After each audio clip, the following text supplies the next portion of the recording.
নারী ক্রিকেট জগতে গোপন এক ঝড়, একদিকে মাঠের মাঝে সফলতা খোঁজ, অন্যদিকে মাঠের বাইরের বিতর্ক।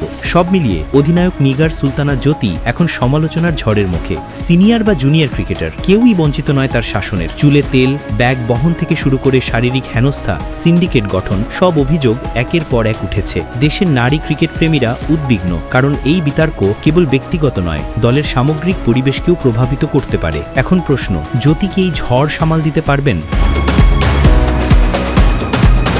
জাতীয় নারী ক্রিকেটে অধিনায়ক নিগার সুলতানা জ্যোতির নামে বিতর্ক ক্রমশ তীব্র হচ্ছে। সাম্প্রতিক সময়ে তার বিরুদ্ধে যে অভিযোগগুলো উঠেছে তা কেবল ব্যক্তিগত নয়, দলের সামগ্রিক পরিবেশকেও প্রভাবিত করছে। সাবেক এবং বর্তমান খেলোয়াড়রা জানান, জ্যোতি জুনিয়র ক্রিকেটারদের সঙ্গে নিয়মিত শারীরিক এবং মানসিক হেনস্থা চালাতেন। অভিযোগ রয়েছে, অনুশীলনের সময় জুনিয়রদের দিয়ে নিজের কিট ব্যাগ বহন করানো, প্রচণ্ড গরমেও বাধ্য করা এবং এমনকি ড্রেসিং রুমে মাথায় তেল মেখানো সবই নিয়মিত চলত। সাবেক পেসার জাহানারা আলম, যিনি বর্তমানে অস্ট্রেলিয়ার সিডনিতে রয়েছেন, জানিয়েছেন সিন্ডিকেটের কারণে তাকে দল থেকে বাদ দেওয়া হয়েছিল। তিনি বলেন, জুনিয়ররা দল থেকে বাদ পড়ার ভয়ে এসব অভিজ্ঞতা প্রকাশ করতে পারে না। শুধু শারীরিক হেনস্থা নয়, জ্যোতি দলের সিনিয়র খেলোয়াড়দেরও সম্মান করতেন না।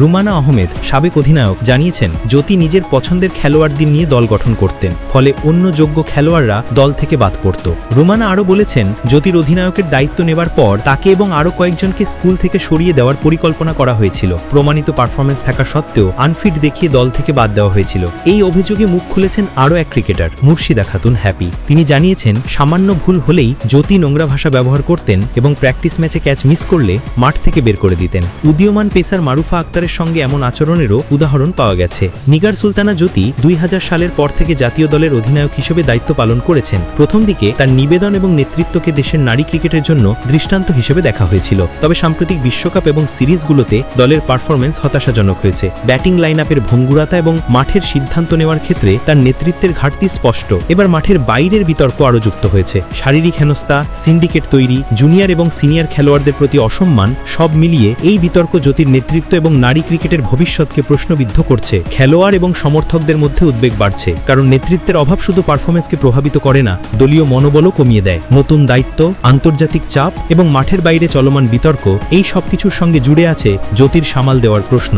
নারী ক্রিকেটের ভবিষ্যৎ, জুনিয়র খেলোয়াড়দের নিরাপত্তা এবং জাতীয় দলের পারফরমেন্স সবকিছুই এখন তার নেতৃত্বের উপর নির্ভর করছে। এভাবে জ্যোতির ভবিষ্যৎ, দলের অভ্যন্তরীণ সংস্কৃতি এবং জাতীয় নারী ক্রিকেটের মান সবই এখন এক সূক্ষ্ম সংকটের মধ্যে দাঁড়িয়ে আছে। জনগণ, সমর্থক এবং খেলোয়াড়রা খেয়াল রাখছেন আগামী দিনগুলোতে এই বিতর্ক কিভাবে সমাধান হবে এবং নারী ক্রিকেটের নেতৃত্বের মান কতটা শক্তিশালী হবে।